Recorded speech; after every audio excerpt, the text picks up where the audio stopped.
This happened 3 nights ago, and I'm still going crazy trying to figure it out. I just moved into a new apartment 1 month ago, and I'm still unpacking and settling in. I have been using my parents' address as my mailing address all my life, who live a few towns over. 3 nights ago, my parents called me at 2 a.m. totally freaked out, and proceeded to tell me this story. Apparently, at 1 a.m., someone started banging on their front door and repeatedly ringing their doorbell. My stepdad walked downstairs and opened the door, leaving the front glass door closed and locked. There was a man standing outside who looked to be in his 30s, with a black hoodie on with the hood pulled up around his face. He didn't have any distinguishing facial features, facial hair, or tattoos. The only thing my stepdad said was that he looked to be Hispanic. Neither my stepdad or my mother, who was watching the whole thing out a window, recognized the man. The man said, "I'm so sorry to bother you, but I'm looking for..." He proceeded to give them my full name. My stepdad played dumb and said, "Who?" The man proceeded to state my full name again and said that my boyfriend was worried because I didn't come home that night. He claimed to be a friend of my boyfriend and told my stepdad that they are both out looking for me, worried because I didn't show up at home. I don't have a boyfriend. I live by myself with my 3 dogs and haven't been in a relationship in the past 6 months. Here's the weird part. My stepdad asked the guy what boyfriend he was talking about, and the man told him the name of the boyfriend I had when I was in 10th grade, nearly 20 years ago. My boyfriend in 10th grade has a very unique Italian name, and I've never met anyone with a full name even close to his. He said my high school boyfriend's name a few more times to ensure my stepdad heard him, and repeated that they are very worried about me, asking my stepdad if he was sure I wasn't inside. At this point, my stepdad was weirded out, so he closed and locked the door in his face. The man did not leave. He lingered in front of my parents' house for the next 10 minutes, smoking cigarettes and talking on the phone. Finally, my parents called the cops. About 5 minutes before the cops arrived, the man walked down to the dead end of their block and drove away in a silver car. My stepdad was unable to get the license plate. My parents filed a police report and nothing else happened. After I heard the story, I was going nuts over the weird details. How would someone know who I dated nearly 20 years ago, and what would the motive be of making up a story that included the weird detail about my past? I have not had contact with my 10th grade boyfriend in over a decade. Yesterday, I decided to message him on Facebook to see if he had any insight. I told him the whole story. He was just as confused as I am, and claimed to have no part in it. I am at a loss.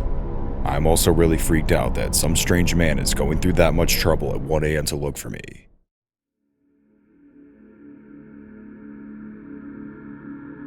This was the first and only time I've ever used my emergency code with my mom. My dad was in a band, and some of his band members were in a country band that had a performance on the 4th of July. It was taking place on a ranch-type area near a highway. When I got there, I quickly realized that everyone there was either 20 years older than me or 10 years younger. I was 17 at the time, so I realized I was most likely going to be there bored for the next 3 hours. One of the band members' wives brought over a girl who looked to be my age. She introduced her to me and treated her like a friend. The girl, who we'll call Sarah, started talking with me and asked if I would like to go for a walk around the field. I agreed and we set off. We started talking about school, and it turns out she was a year younger than me and she was homeschooled. I told her that I went to an all-girls Catholic school, and she started talking about how she thought most girls were pretty mean, and that she was Catholic too, but she practiced witchcraft. I thought it was kind of weird, but I tried to be open-minded, so I wasn't judging her. We finally got to the side of the field that couldn't be seen by the people of the event, but it was right next to the highway. There, we came across the body of a dead deer. She looked at me and said, "I really wish I could take its hoof. I wonder if I have any bags on me." I thought she was joking, but she reached into her backpack and pulled out a knife in a brown paper bag. She went over to the dead deer and started sawing at its foot, but she couldn't get it all the way through. She tried to get me to help her, but I said no, so she put down the knife and ripped the hoof off with her bare hands. At this point, I was freaking out because she had just been talking about how she liked violence and didn't really care about people being hurt. She grabbed the hoof and then put it in her backpack. She was still carrying the knife. I tried texting my mom, but there was no service where we were standing. We kept walking, and she was talking about how she would put curses on people she didn't like, and how she was completely desensitized to death and the killing of animals because she had grown up on a farm where she watched her mother cut the heads off of rabbits. We kept walking and came across a fork in the road, and she said we should go one way. Then she told me she wasn't going to chop me into pieces or anything, because that doesn't happen much these days. We finally got to a place where there was cell service, and I texted my mom our code word. She told me to get back to the barbecue and we'd leave right away. Sarah asked me why I had to leave, and I told her that whenever my grandma got to our house, we would have to go home and meet her. I mentioned something about her bringing her dog named Buddy, and Sarah got excited about the name. She said she had a dog named Buddy too, who she set free in the wild, and he was then eaten alive by coyotes, but it was okay because he died happy. We finally got back to where everyone else was, and my mom said that we needed to go home. Sarah then asked for my phone number as she had seen my phone. I agreed and put in a fake number before my parents were ready, and I walked away. As soon as we were out of her sight, I ran to the car. My parents got in the car and asked me if she had pulled out drugs or something. I wish. I would have known how to handle that. In September of 2002, my wife was in her 7th month of pregnancy with our first child. We lived in Ohio at the time and she wanted a baby shower. Since most of her family and close friends lived in Baltimore, Maryland, we planned that we would travel to Baltimore and have the baby shower there on Saturday, October 19th, 2002. But October 3rd and 4th brought the horrifying realization that a serial killer was on the loose in the Baltimore, D.C. area. We naturally re-examined our plans, but decided to go through with them all the same. After all, the likelihood of being the sniper's victim was practically zero from a statistical point of view.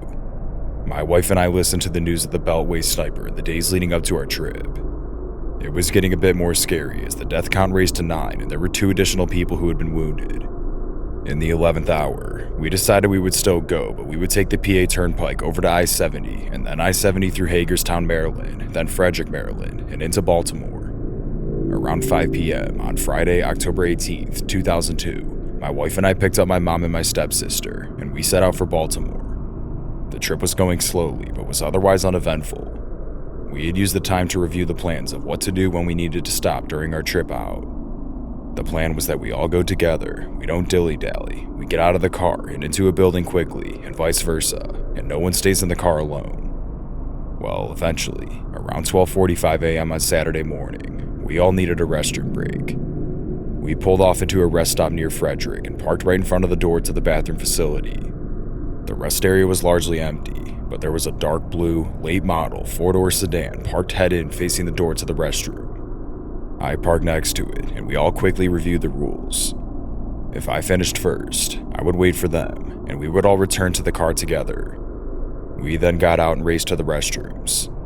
As I ran into the restroom area, I didn't pay much attention to the car we parked next to, other than to make sure they didn't open their doors. The night was crisp and full of moisture. I finished first, so I stood out by the exit but stayed inside the building. The doors and walls were all glass, so I nervously scanned the parking lot for anything off-looking. Satisfied that there was nothing ominous in the parking lot, I turned my attention to the blue sedan. I travel a lot, so I naturally took note that their license plate was from New Jersey. In the front seat were 2 males. The one behind the steering wheel was middle-aged. He was awake and staring back at me. Next to him was a sleeping teenager. I remember feeling a chill go down my spine as I watched him watching me. At this time, the authorities hadn't released information on the snipers, and they didn't know of the ominous role the car played in their killing spree, so I was ignorant of the danger these 2 really presented. A few minutes passed before my family returned, and we all ran back to the car. In a flash, we sped away and continued on to our destination. I remember noticing something weird about their trunk. My family was poor growing up, so we sometimes had to pop out a broken lock and couldn't afford to fix it right away, so we would rig the trunk to open using a screwdriver. I remember thinking that's what they must have done with their trunk. It turns out that it was the hole they shot through while staying concealed. The baby shower went well and my wife had fun. We did not go out for meals, but slept and ate at her mom's house in Baltimore. On Sunday morning, it was time to go. We took a much more northern route going home, just to be safe. About a week or so later, once they captured the Beltway snipers, you can imagine the renewed chills running down my spine when in the newspaper, the face of the man that had been staring at me when we stopped to pee at the rest stop, John Allen Muhammad, was staring back at me again. There was also a photo of the car we had parked next to, and even scarier, The report stated that they had been captured in the exact same rest stop where we had parked next to them about a week earlier. I can only assume that the teenage boy that had been asleep next to him was Lee Boyd Malvo. Fortunately, they were both in the front seat, and this was where they had planned to hide out and sleep, so they wouldn't likely have killed us at this rest stop. Therefore, I feel like we weren't in immediate danger. Had it been somewhere else, though, things could have been much worse.